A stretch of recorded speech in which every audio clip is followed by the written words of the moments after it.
Learn English through story. The Dark Path of Love. In a remote village called Veridale, tucked between two rugged mountains and thick forests, life had a slow, predictable rhythm. The villagers were a simple people, living off the land, cultivating crops, and gathering what nature provided. The village was small enough that everyone knew each other, and gossip traveled fast, especially when it came to matters of the heart. One such story that would forever echo in Veridale's history was that of a man named Elias and his tragic descent along the dark path of love.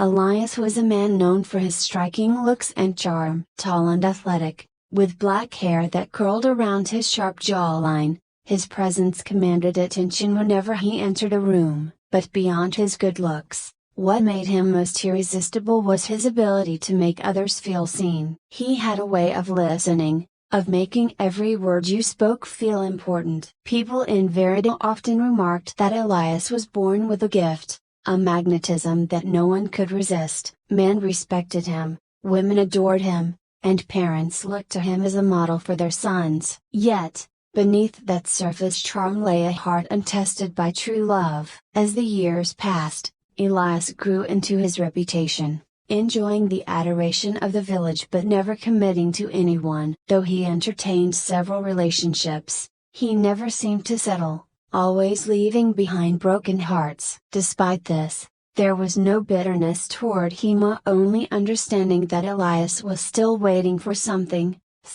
undefined. That something came one evening in the form of a woman named Isolde. She was a stranger to Veridale, passing through as a traveler from another land. Isolde was unlike anyone Elias had ever met. Tall and elegant, she moved with a grace that made others turn their heads. Her skin was fair, her dark hair cascaded down her back, and her eyes were the color of twilight, deep and full of unspoken mystery. The villagers whispered that she was a sorceress, though no one could prove it. Some said she possessed powers of seduction, while others simply called her a wandering enigma. Elias first saw her at the village market, standing apart from the crowd, her eyes scanning the stalls with a distant curiosity. The moment their eyes met, something in him stirred at a feeling he couldn't quite name. He felt drawn to her, not by the simple attraction he was accustomed to, but by something deeper, something darker. It was as if a force had awakened within him, pulling him toward her, and in that moment, Elias felt his carefully controlled world begin to unravel. He approached her with the confidence that had always served him well, but Isolde did not seem impressed by his charm. She spoke little, offering only the most basic of replies, as if uninterested in engaging. This intrigued Elias even more. For the first time, he was met with someone who didn't melt under his gaze, someone who was a challenge. His pursuit of her began not just out of desire but out of an inexplicable need to win her over. It was a need that began to consume him. Days turned into weeks, and Elias could think of nothing but Isolde. His friends noticed his distraction, the way he spoke less and wandered aimlessly. He began neglecting his responsibilities, abandoning projects, missing social gatherings. The villagers murmured about his obsession, but no one dared intervene. Isolde, for her part, remained distant. She allowed him to spend time with her, but always on her terms. Elias would visit her at the inn where she stayed, bringing her gifts of flowers, trinkets, fine foods, but none of these seemed to impress her. She accepted them with little acknowledgement, her face unreadable. "What do you want from me?" Elias asked one evening after bringing her yet another offering. Isolde looked at him, her gaze piercing, and said softly, "Why do you think I want anything from you?" Her words struck him deeply, for they illuminated a truth he hadn't yet faced. For the first time in his life, Elias realized that his pursuit of love had always been about him, his need for validation, his desire to be adored. And here, with Isolde, none of that worked. His charm, his gifts, his attention, and none of it seemed to move her. "I want you," Elias said, his voice almost desperate now. "I've never wanted anything as much as I want you." Isolde remained silent, her expression unchanged. After a long pause,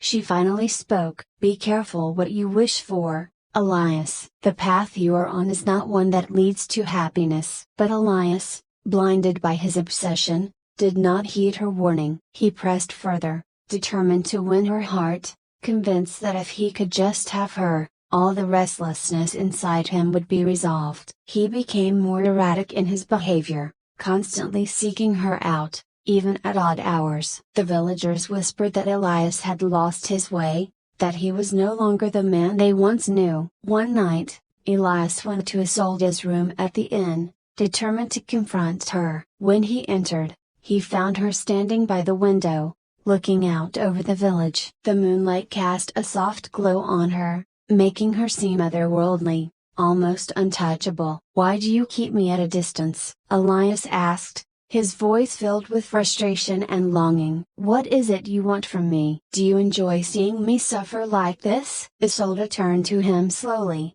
her eyes filled with something he hadn't seen before, a sadness. "You've already given me what I needed," she said quietly. Elias frowned, confused. "What do you mean?" "You gave me your soul, Elias," Isolde said, her voice almost a whisper. "I never asked for it, but you gave it to me willingly." At that moment, Elias felt a coldness settle in his chest. He didn't understand what she meant, but something inside him broke. He tried to speak, to ask her what she meant, but the words wouldn't come. Instead, he felt an overwhelming sense of emptiness, as if something vital had been taken from him. Isolde stepped closer to him, her gaze softening. "Love is not about possession, Elias. It's not about winning or controlling someone. It's about vulnerability, about giving without expecting anything in return." "But you a broken bar. You've been walking down a dark path. You've made love into a game,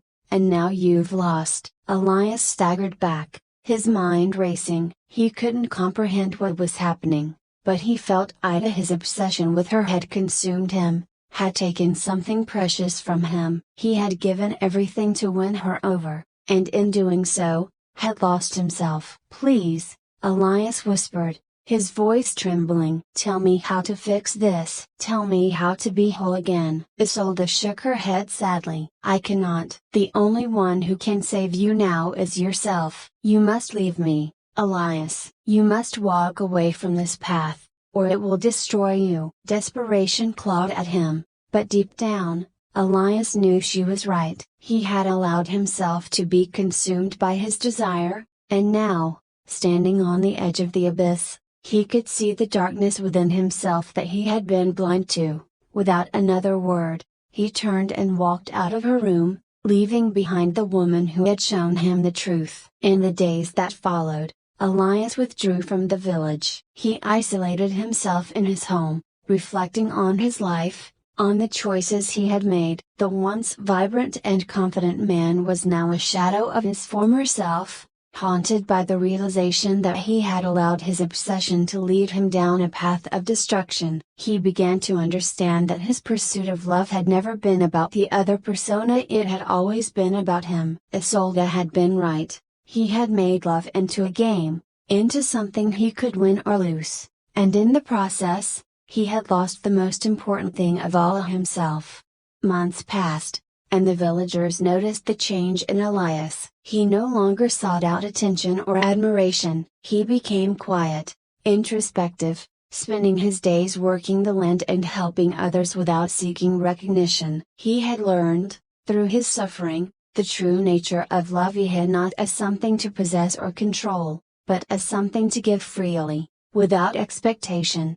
Isolde, the mysterious woman who had shown him the darkness within himself, eventually left Veridalis quietly as she had arrived. No one knew where she went, and no one dared ask. But her impact on Elias, and on the village, remained. Years later, when people spoke of Elias, they no longer spoke of his charm or good looks. Instead, they spoke of his wisdom, his kindness, and his humility. He had become a man who understood the dangers of walking down the dark path of love, a man who had learned, through pain and loss, the true meaning of connection and compassion. Love, when pursued selfishly or obsessively, can lead one down a dark path of destruction. True love is not about possession or control, it is about vulnerability, understanding, and giving without expectation. I hope you enjoyed the story. If you enjoyed, then please like and share this video, and don't forget to subscribe our YouTube channel. Thank you for watching.